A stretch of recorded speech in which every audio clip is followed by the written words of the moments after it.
જય શીતળામાં।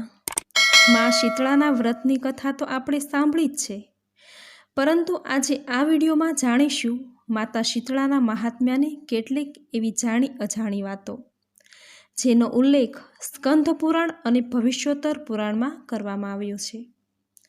ભારતીય સંસ્કૃતિમાં પ્રાચીન કાળથી જ શીતળામાનું અધિક મહાત્મ્ય રહેલું છે।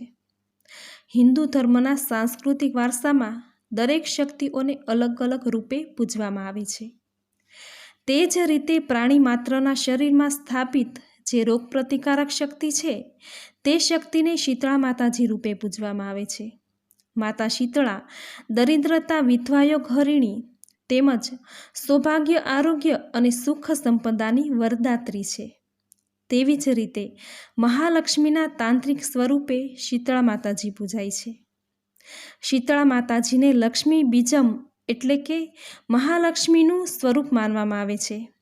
ભારતભરમાં જ્યાં જ્યાં તાંત્રિક પૂજનો થાય છે, ત્યાં શીતળા માતાની પૂજા થાય છે।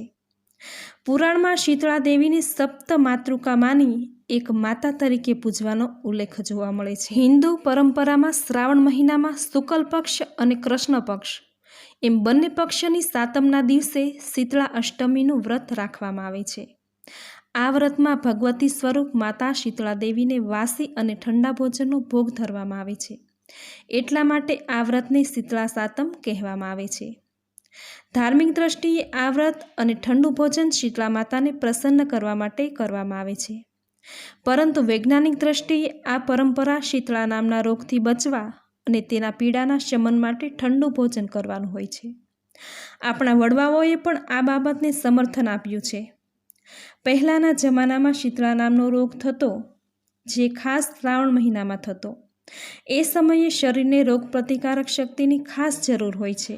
એ માટે રાંધણછઠના દિવસે આગલા દિવસનું એટલે કે શીતળા સાતમનું રાંધી એક દિવસ શરીરને આરામ આપવો તેમજ ઠંડુ જમી પીડાનું શમન કરવું।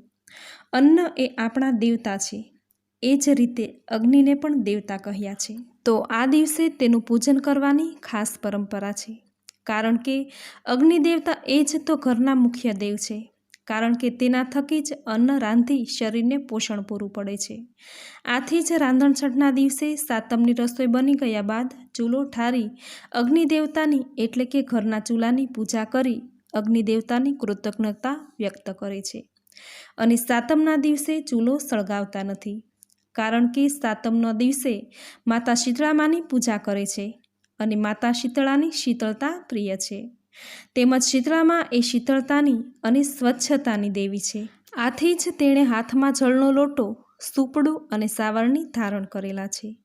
આપણા ધાર્મિક મહાત્મ્યમાં આ દિવસે એટલે શીતળા સાતમના દિવસે ઘરના માટલાની, સાવરણીની અને સૂપડાની પણ શીતળા સાતમના દિવસે પૂજા કરવાનું ખાસ મહાત્મ્ય જણાવ્યું છે, કારણ કે સાવરણી અને સૂપડું એ લક્ષ્મીના પ્રતીક છે, અને માતા શીતળા દેવી એ માતા લક્ષ્મીનું બીજ એટલે કે લક્ષ્મીનું જ સ્વરૂપ છે। તો આ દિવસે સાવરણી અને સૂપડાની પૂજા કરવાથી માતા લક્ષ્મી પ્રસન્ન થશે અને ઘરમાં ક્યારેય ધનની ખોટ નહીં આવે। માતા શીતળા દેવીનું શીતળા સપ્તમી વ્રત કરનાર સ્ત્રીને અકાળે વૈધવ્ય આવતું નથી। આપણા ધર્મગ્રંથમાં આ વ્રતને વૈધવ્યનાશક વ્રત કહેવાયું છે।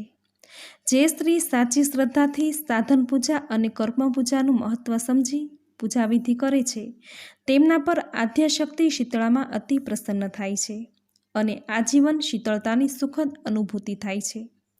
તેમના બાળકોની માતા શીતળામાં રક્ષા કરે છે, અને બાળકોને રોગ દોષથી મુક્ત કરી સાજા નરવા રાખે છે।